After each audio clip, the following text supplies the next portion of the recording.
회장님, 이제 3분 남았습니다. 이대로면 우리 태상그룹은 끝장입니다. 비서실장의 다급한 비명소리가 회장실을 가득 메웁니다. 대한민국 재계 서열 10위, 거대 기업 태상그룹의 운명이 째깍거리는 시계초침 소리에 달려 있습니다. 수많은 전문가가 매달렸지만 꿈쩍도 하지 않던 그 거대한 강철 금고, 그 앞에 낡은 후드티를 뒤집어 쓴 한 청년이 뚜벅뚜벅 걸어 나옵니다. 모두가 비웃고 무시했던 가난한 경비원의 아들, 강우였습니다. 그가 떨리는 손으로 금고 손잡이를 잡으며 나직하게 내뱉습니다. 3분, 3분이면 충분해요. 과연 이 청년은 굳게 닫힌 금고문을 열고 벼랑 끝에 몰린 회사를 구해낼 수 있을까요? 그리고 금고 안에는 도대체 무엇이 들어 있었기에 회장님은 그토록 절규했던 걸까요? 사연 시작하기 전에 지금 어디에서 듣고 계신가요? 댓글로 남겨주시면 그곳까지 마음을 담아 행운과 행복이 가득하시길 바라겠습니다. 서울 도심 한복판, 하늘을 찌를 듯 솟아있는 태상그룹 본사 사옥의 가장 꼭대기층입니다. 평소라면 쥐 죽은 듯 고요하고 엄숙해야 할 회장실이 오늘따라 마치 폭탄이라도 맞은 것처럼 아수라장이 되어 있습니다. 최고급 페르시아 양탄자 위에는 값비싼 도자기 파편들이 어지럽게 널려 있고 결제 서류들은 눈보라처럼 흩날려 바닥을 뒤덮고 있네요. 그 난장판 한가운데에 대한민국 경제를 호령하던 태상그룹의 수장 최태산 회장이 핏발선 눈으로 고래고래 고함을 지르고 있습니다. 이 멍청한 놈들아, 도대체 이게 왜 안 열린다는 거야? 내가 이 금고에 쏟아부은 돈이 얼만 줄 알아? 독일에서 최고 기술자들을 불러다가 만든 세상에서 제일 안전한 금고라며. 그런데 왜 정작 주인이 문을 못 열고 있느냐고. 최 회장의 앞에는 성인 남성 키보다 훨씬 큰 육중하고 검은 강철 금고가 마치 거대한 바위처럼 버티고 서 있습니다. 최 회장은 분을 이기지 못하고 낡은 지팡이로 금고문을 쾅쾅 내리치지만 둔탁한 소리만 울릴 뿐 금고는 꿈쩍도 하지 않습니다. 그의 이마에는 굵은 땀방울이 비오듯 쏟아지고 숨은 턱 밑까지 차올라 헐떡거리는 숨소리가 거칠게 들려옵니다. 평소에 그 냉철하고 카리스마 넘치던 모습은 온데간데 없고 당장이라도 숨이 넘어갈 듯한 절박한 노인의 모습만 남아있을 뿐입니다. 그도 그럴 것이 지금 태상그룹은 회사의 명운이 걸린, 아니 회사의 생사가 걸린 초대형 프로젝트 계약을 불과 몇 시간 앞두고 있기 때문입니다. 이번 계약은 태상그룹이 지난 10년간 사활을 걸고 준비해온 신재생 에너지 사업의 결정판이었습니다. 중동의 국부펀드로부터 무려 5조 원에 달하는 투자를 유치하는 건인데 이 계약이 성사되지 않으면 태상그룹은 당장 다음 달 도래하는 막대한 채무를 감당하지 못해 꼼짝없이 부도를 맞을 처지였습니다. 그런데 하필이면 정말 야속하게도 계약서에 도장을 찍기 위해 반드시 필요한 핵심 기술, 특허 원본과 법인 인감이 저 금고 안에 고스란히 들어 있었던 겁니다. 오늘 아침까지만 해도 멀쩡하게 작동하던 최첨단 생체인식 보안 시스템이 계약 당일인 오늘 갑자기 먹통이 되어버린 것이죠. 지문도 홍채도 심지어 음성인식도 그 무엇 하나 먹혀들지 않았습니다. 그야말로 귀신이 곡할 노릇이었습니다. 최 회장의 쩌렁쩌렁한 호통에 비서실장을 비롯한 임원들과 내로라 하는 보안업체 직원들은 고개조차 들지 못한 채 벌벌 떨고만 있습니다. 그들은 마치 죄인처럼 웅크리고 서서 최 회장의 눈치만 살피고 있네요. 회장님, 죄송합니다. 이 금고는 외부에서 강제로 열려고 시도하면 내부 잠금 장치가 2중, 3중으로 더 잠기게 설계되어 있습니다. 게다가 티타늄 합금이라 용접기로도 뚫을 수가 없습니다. 지금으로선 제조사에서 마스터키를 보내주는 방법밖에는. 보안 팀장이 기어들어가는 목소리로 보고하자 최 회장은 들고 있던 잿더리를 바닥에 내동댕이 치며 소리칩니다. 와장창 하는 소리와 함께 유리 조각이 사방으로 튀어오릅니다. 독일에서 마스터키가 오려면 이틀이 걸린다잖아. 바이어들은 지금 공항에서 오고 있는데. 이틀? 너 지금 나랑 장난해? 당장 내 눈앞에서 꺼져. 다 필요 없어. 최 회장은 다리에 힘이 풀린 듯 털썩 소파에 주저앉아 머리를 감싸줍니다. 가늘게 떨리는 그의 손끝에서 깊은 절망이 묻어납니다. 천하의 최태산이 이렇게 허무하게 무너지는 것인가. 평생을 앞만 보고 달려왔는데 고작 이 쇳덩어리 하나 때문에 내 모든 것을 잃어야 한단 말인가. 억울함과 분통함에 그의 가슴이 시커멓게 타들어갑니다. 시간은 야속하게도 째깍째깍 흘러만 가고 회장실의 공기는 점점 더 무겁게 가라앉고 있습니다. 회장실 안이 아수라장이 되어가는 그 시각, 두꺼운 마호가니 문 하나를 사이에 둔 복도에는 또 다른 긴장감이 감돌고 있습니다.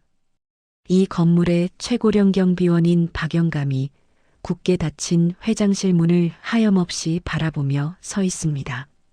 그의 나이 68.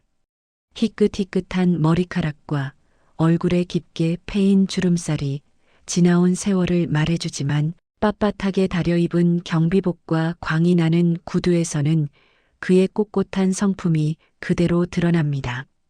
박영감은 이 자리에서만 꼬박 30년을 일했습니다.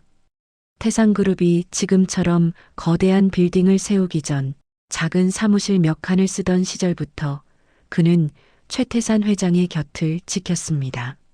젊은 시절 가진 것 없이 막노동판을 전전하던 그를 거두어 준 것이 바로 최 회장이었죠. 당시 사장이었던 최 회장은 박영감의 성실함을 알아보고 자네가 우리 회사의 문을 지켜주게.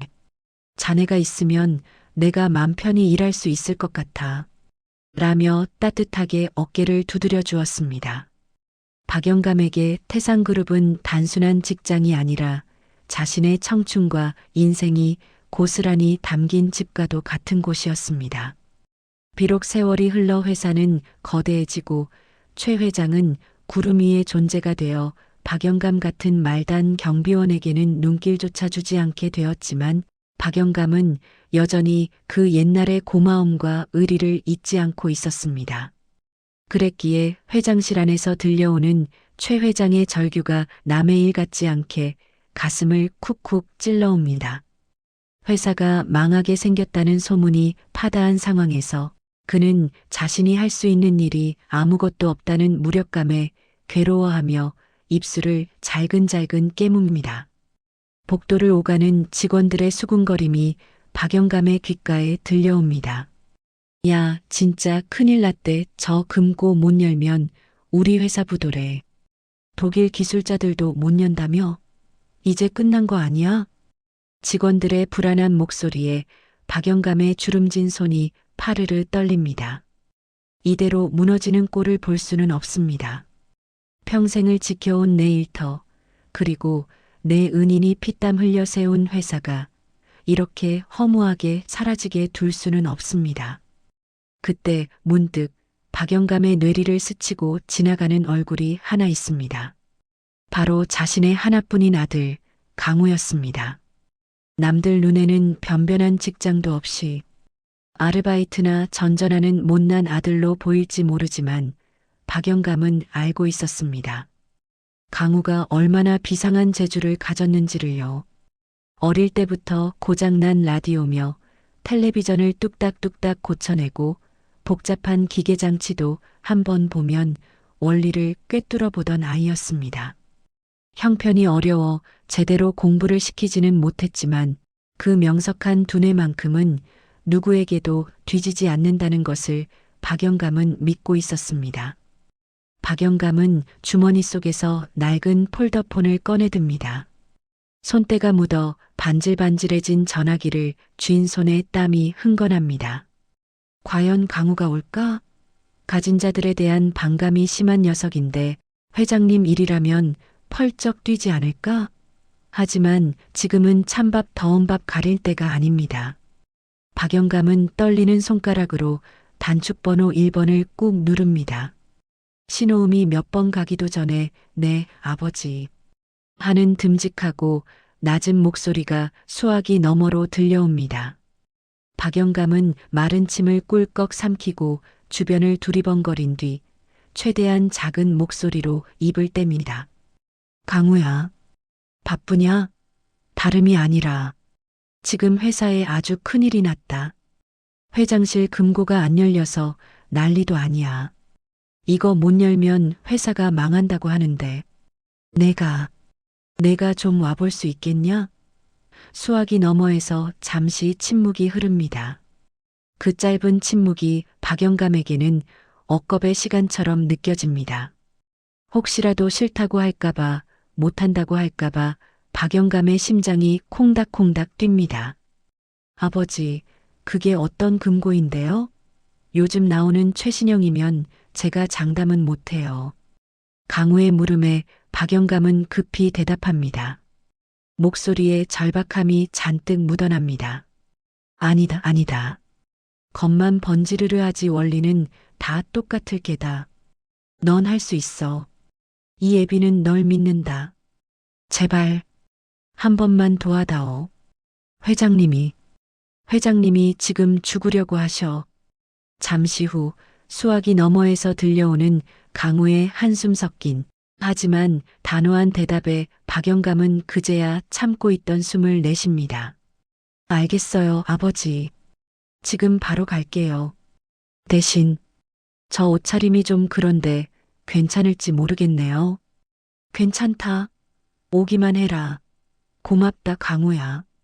정말 고맙다. 전화를 끄는 박영감은 굳게 닫힌 회장실 문을 다시 한번 바라봅니다. 그의 눈빛에 일말의 희망이 서립니다. 부디 내 아들이 이 늙은 애비의 마지막 자존심을 세워주기를, 그리고 이 회사를 구해주기를 간절히 기도해 봅니다. 복도 끝 창문으로 들어오는 오후의 햇살이 박영감의 구분 등 위로 길게 그림자를 드리웁니다. 폭풍전야의 고요함 속에 이제 곧 벌어질 엄청난 사건을 예고하듯 바람이 창문을 덜컹거립니다. 한편 아버지의 다급한 전화를 받고 집을 나선 강우는 숨이 턱 끝까지 차오르도록 달리고 있었습니다. 평소라면 쳐다보지도 않았을 거대한 태상그룹 본사 건물이 눈앞에 위압적으로 서 있었죠. 강우의 복장은 그 화려한 유리 빌딩과는 전혀 어울리지 않는 모습이었습니다. 무릎이 다 늘어난 청바지에 빛바랜 회색 후드티를 푹 뒤집어 쓰고 발에는 급하게 신고 나오느라 짝짝이인 삼선 슬리퍼가 끌리고 있었으니까요. 지나가는 사람들이 힐끔거리며 혀를 찼지만 강우에게는 그런 시선 따위를 신경 쓸 겨를이 없었습니다. 오직 아버지가 지켜온 저 건물이 아버지의 인생이 무너질지도 모른다는 생각뿐이었죠. 강우가 회전문이 뱅글뱅글 돌아가는 1층 로비에 들어서자마자 예상했던 대로 말끔하게 차려입은 안내데스크 직원들과 건장한 보안 요원들이 그를 막아섰습니다. 저기요, 배달 오셨어요? 배달 기사님은 여기가 아니라 뒤편 지하 화물 엘리베이터 이용하셔야 합니다. 여기는 외부인 출입 금지예요. 보안 요원은 강우를 위아래로 훑어보며 노골적으로 인상을 찌푸렸습니다. 땀 냄새가 나는 퀵서비스 기사나 잡상인 취급을 한 것이죠. 강우가 거친 숨을 몰아쉬며 말했습니다. 아니요. 저 배달 온 거 아닙니다.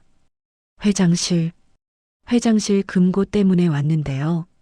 여기 박영감님, 아니 박주임님 아들입니다.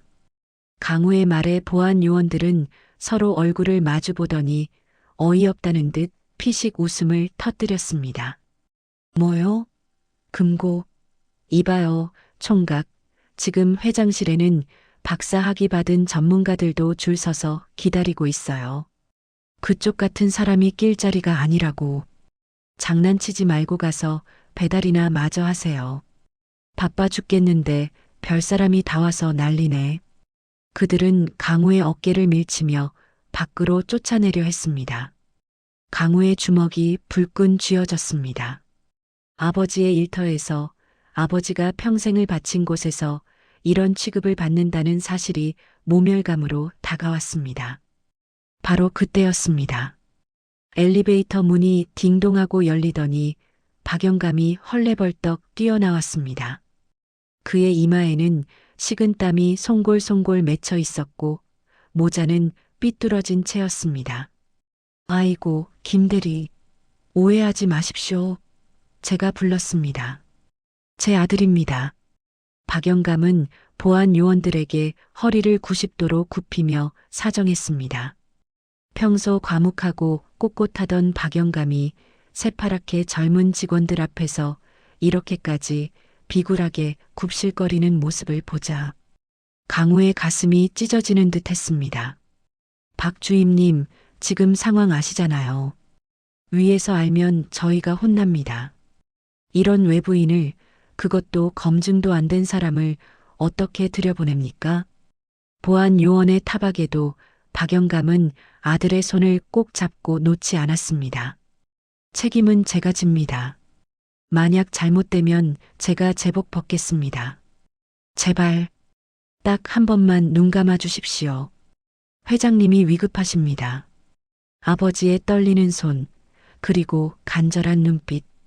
결국 보안 요원들도 혀를 차며 길을 비켜줄 수밖에 없었습니다. 그렇게 강우는 아버지의 손에 이끌려 대한민국 최고 권력의 심장부인 회장실로 향하는 엘리베이터에 몸을 실었습니다.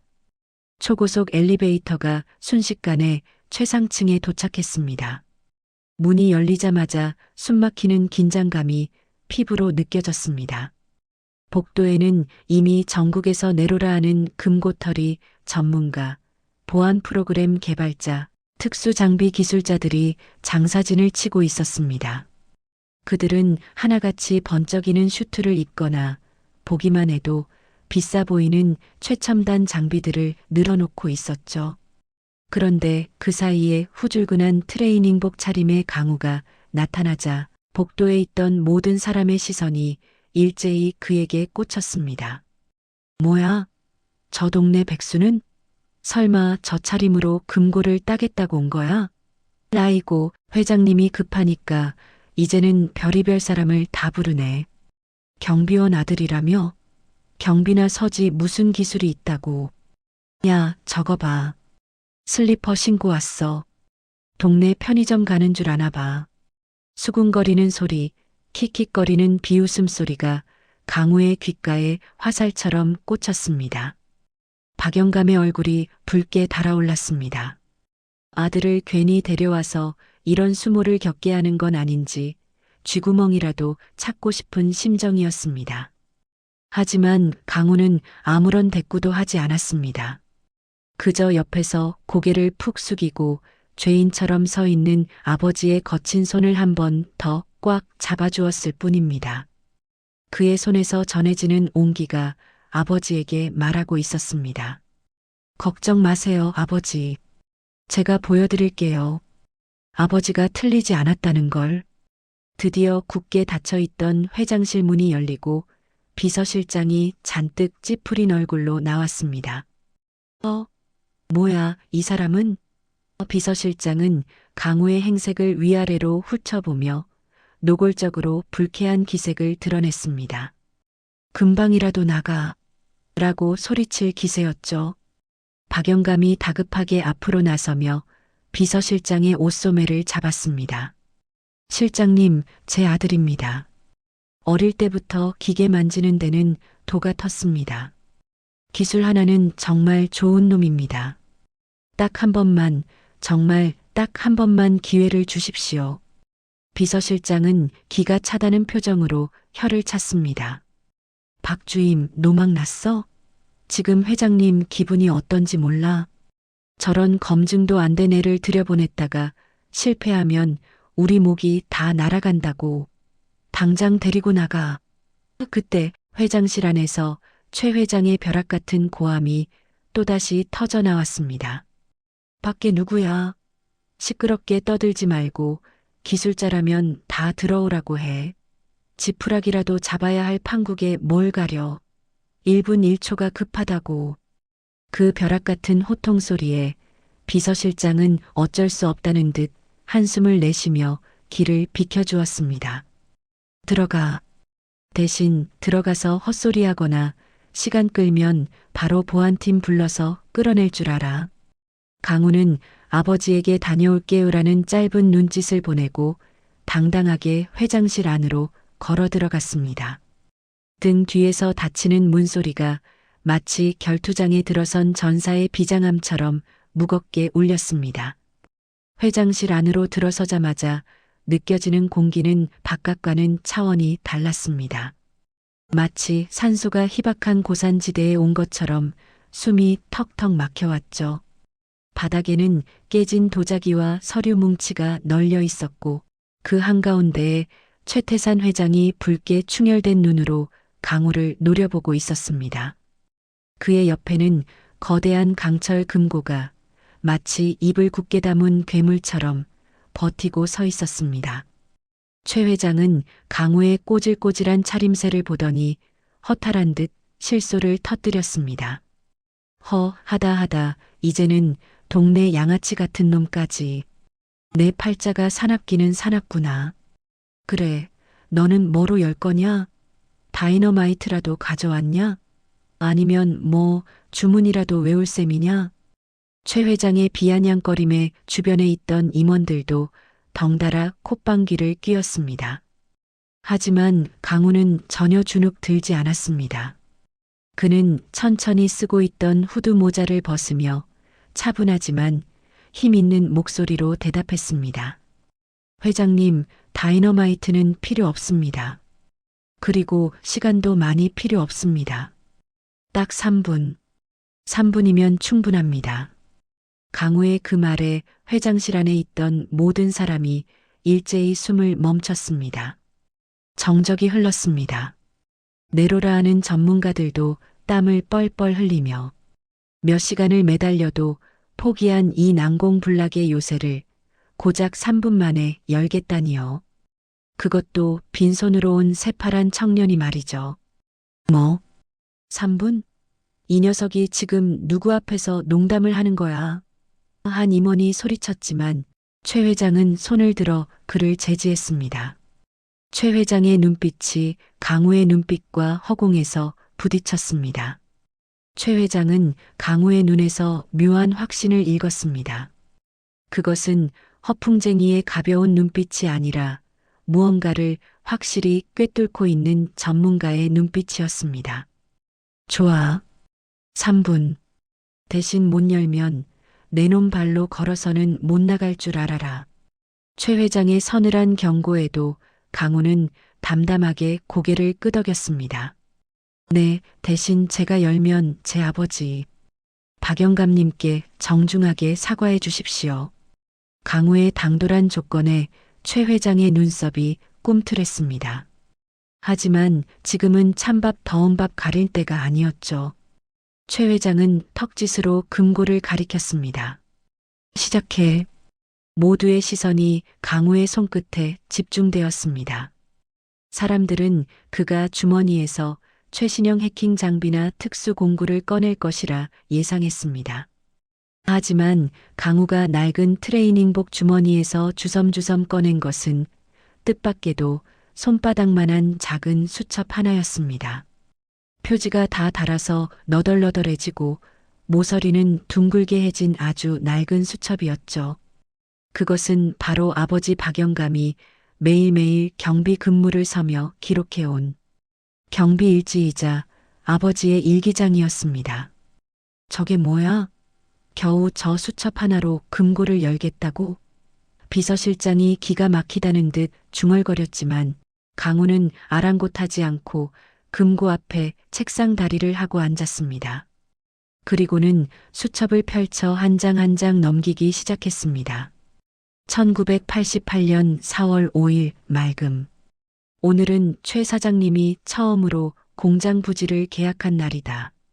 막걸리 한잔하며 울던 모습이 눈에 선하다. 1995년 10월 20일 흐림. 본사 건물 착공식. 최 회장님이 내 손을 잡고 고맙다고 하셨다. 평생 이 문을 지켜달라고. 수첩 속에는 태상그룹의 역사와 최 회장과 박영감이 함께했던 희로애락의 순간들이 삐뚤빼뚤한 글씨로 빼곡하게 적혀 있었습니다. 사실 강우는 알고 있었습니다. 이 절대금고라고 불리는 최첨단 보안 장비에는 한 가지 숨겨진 100도업 이상 열림 장치가 존재한다는 것을요. 이 금고를 설계할 때 최 회장은 혹시라도 자신이 치매에 걸리거나 사고로 기억을 잃을 것을 대비해 자신만이 알 수 있는 하지만 절대 잊을 수 없는 기억들을 조합하여 아날로그 마스터키를 설정해 두었던 것입니다.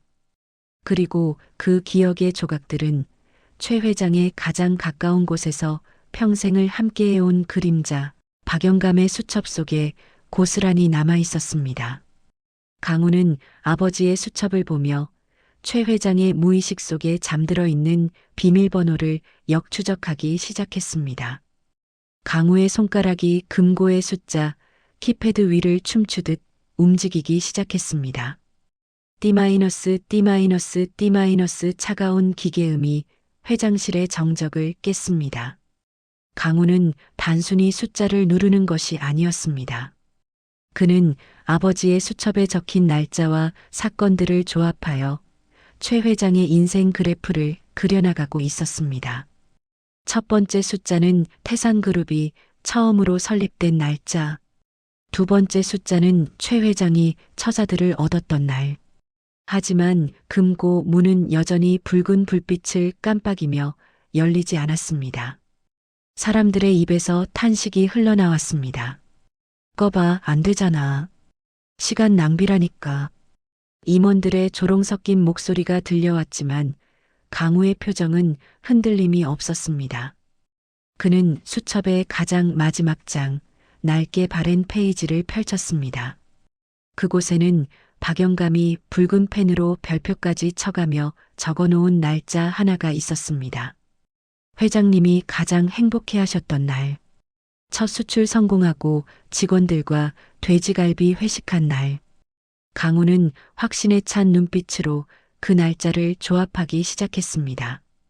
이것은 단순한 기술의 문제가 아니었습니다. 사람의 마음, 잃어버린 초심을 찾는 과정이었습니다.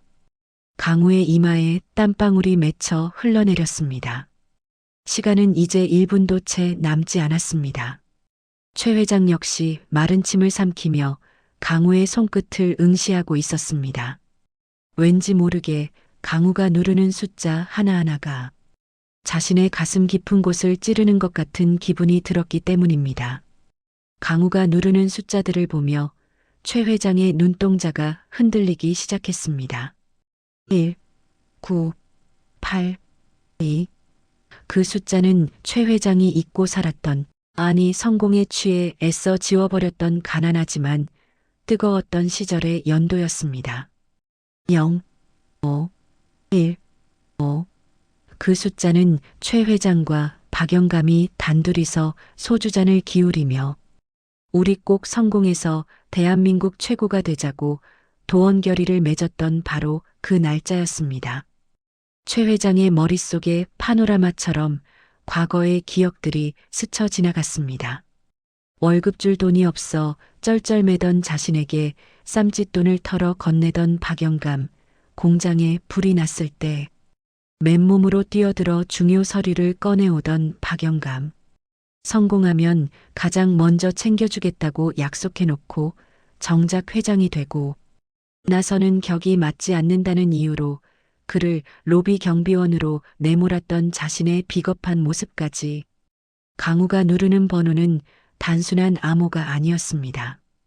그것은 최태산이라는 인간이 잃어버린 양심이자 박영감과의 우정이었습니다.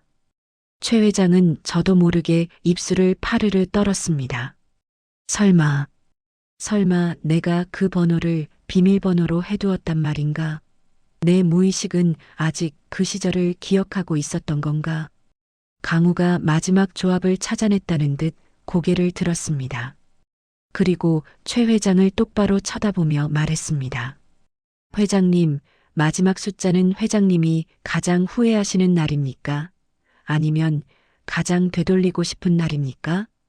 강우의 질문에 최 회장은 아무 대답도 할 수 없었습니다. 그저 멍하니 강우가 누르는 마지막 버튼을 바라볼 뿐이었습니다. 약속했던 3분의 시간이 거의 다 흘렀습니다. 비서실장이 초조하게 시계를 보며 입을 열려는 찰나였습니다. 강우의 검지가 마지막 엔터키를 힘차게 눌렀습니다. 띠리릭 짧고 경쾌한 전자음이 울렸습니다. 그리고 이어서 그 어떤 오케스트라의 연주보다도 아름답고 웅장한 소리가 들려왔습니다. 철컥, 기익.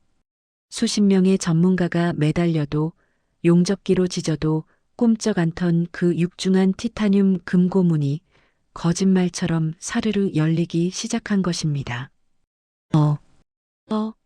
열렸다. 열렸어. 세상에. 말도 안 돼. 사람들은 자신의 눈을 의심하며 소리를 질렀습니다. 굳게 닫혀있던 어둠의 입구가 열리자 그 안에 잠들어 있던 태상그룹의 운명이 세상빛을 보게 된 것입니다. 강우는 긴장이 풀린 듯 깊은 한숨을 내쉬며 이마에 땀을 닦았습니다. 그리고 털썩 주저앉아 있는 최 회장을 향해 묵묵히 고개를 끄덕여 보였습니다. 그것은 해냈습니다라는 신호이자 약속을 지키세요라는 무언의 압박이기도 했습니다. 활짝 열린 금고 안에는 모두가 애타게 찾던 계약 관련 중요 서류와 USB가 고스란히 놓여 있었습니다. 비서실장과 임원들은 환호성을 지르며 서류를 챙기기에 바빴습니다. 살았다. 이제 살았어. 빨리 공항으로 연락해. 바이어 맞이할 준비 다시 하라고. 모두가 축제 분위기에 휩싸여 있을 때 최 회장은 비틀거리는 걸음으로 금고 앞으로 다가갔습니다. 그는 서류에는 눈길조차 주지 않고 금고 가장 깊숙한 곳 어두운 구석에 놓여 있는 낡은 액자 하나를 꺼내 들었습니다. 먼지가 뽀얗게 쌓인 그 액자 속에는 30대 초반의 젊은 최태상과 그 옆에서 환하게 웃고 있는 동갑내기 친구 박영감의 흑백 사진이 들어 있었습니다. 작업복 차림에 얼굴에는 검댕이 묻어 있었지만 두 사람의 눈빛만큼은 세상을 다 가진 듯 빛나고 있던 시절의 사진이었습니다. 그리고 사진 뒤편에는 최 회장의 친필로 이렇게 적혀 있었습니다. 평생의 동지 박영감과 함께 초심을 잃지 말자. 최 회장은 그 사진을 가슴에 품고 하염없이 눈물을 흘렸습니다. 돈이 전부인 줄 알았습니다. 성공이 최고인 줄 알았습니다. 그래서 가장 소중한 사람을 헌신짝처럼 버리고 외면하고 잊고 살았습니다. 하지만 자신의 무의식은 자신의 가장 깊은 곳은 알고 있었던 겁니다. 나를 진짜로 지켜주는 것은 최첨단 보안 시스템이 아니라 언제나 내 등 뒤를 지켜주었던 낡은 경비복의 친구였다는 사실을요. 박주임, 아니 영감. 최 회장은 밖에서 기다리고 있을 박영감을 부르며 회장실 문을 박차고 나갔습니다. 복도에서 초조하게 서성이고 있던 박영감은 눈물, 범벅이 되어 뛰어나오는 회장을 보고 깜짝 놀라 뒷걸음질 쳤습니다. 회장님? 왜 그러십니까? 우리 강우가 실수라도 했습니까? 하지만 최 회장은 다짜고짜 박영감의 두 손을 덥석 잡고 그 자리에 무릎을 꿇었습니다. 수많은 직원과 임원들이 보는 앞이었습니다. 대한민국 재계의 거물이 일개 경비원 앞에서 무릎을 꿇은 것입니다. 미안하네. 내가 정말 미안해. 내가 눈이 멀었었네. 헛것을 쫓느라 진짜 보석 같은 친구를 못 알아보고 자네를 이렇게 문박 세워두다니. 최 회장의 통곡에 박영감도 덩달아 눈시울이 붉어졌습니다. 회장님, 일어나십시오. 이러시면 안 됩니다. 저는 괜찮습니다. 정말 괜찮습니다. 박영감이 최 회장을 일으켜 세우려 했지만 최 회장은 아이처럼 엉엉 울며 박영감을 끌어안았습니다. 아닐세, 자네 아들이 나를 살렸어. 아니, 자네가 나를 살린 거야. 이 못난 친구를 용서하게.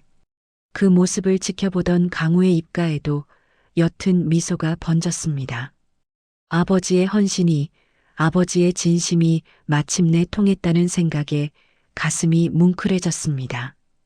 그로부터 며칠 뒤 태상그룹은 중동 투자 유치에 성공하며 다시금 승승장구하기 시작했습니다. 하지만 가장 큰 변화는 회사의 실적이 아니었습니다. 어느 허름한 주택가, 박영감의 작은 집 마당 평상에 세 사람이 둘러앉았습니다. 트레이닝복 차림의 강우, 런닝셔츠 바람으로 부채질하는 박영감, 그리고 최고급 양복 재킷을 벗어 던지고 소매를 걷어붙인 최태산 회장이었습니다. 상 위에는 화려한 코스 요리 대신 박영감의 아내가 끓여낸 보글보글 된장찌개와 풋고추, 그리고 막걸리 몇 병이 놓여 있었습니다. 캬, 이 맛이야. 내가 이 된장찌개 맛을 잊고 살아서 그동안 그렇게 속이 더부룩했나 봐. 최 회장이 된장찌개를 크게 한술 뜨며 너스레를 떨자 박영감과 강우가 까르르 웃음을 터뜨렸습니다. 많이 드십시오. 아, 그리고 이번에 우리 강우 보안팀장으로 특채해 주신 거 정말 감사합니다. 박영감의 말에 최 회장은 손사래를 쳤습니다. 무슨 소리? 실력으로 들어온 건데. 이 녀석 아니었으면 나 지금쯤 길바닥에 나앉아 있었어. 내 은인이야, 은인. 최 회장은 강우의 술잔에 막걸리를 가득 따라주며 흐뭇하게 바라보았습니다. 강우 역시 쑥스러운 듯 웃으며 잔을 받았습니다. 세 사람의 웃음소리가 밤하늘로 퍼져나갔습니다. 수조원의 돈보다 그 어떤 명예보다 더 값진 사람의 온기가 그 좁은 평상을 가득 채우고 있었습니다. 3분의 기적은 금고를 연 것이 아니라 굳게 닫혀있던 사람의 마음을 연 것이었습니다. 오늘 사연 어떠셨나요? 당신의 하루에 작은 온기가 머물렀다면 구독과 좋아요로 함께 해주세요. 새로운 사연이 도착하는 순간 가장 먼저 따뜻한 사연을 전해드릴게요. 그리고 사연의 주인공에게 용기와 희망의 댓글 남겨주세요. 당신의 하루가 더욱더 따뜻해지길 바라겠습니다.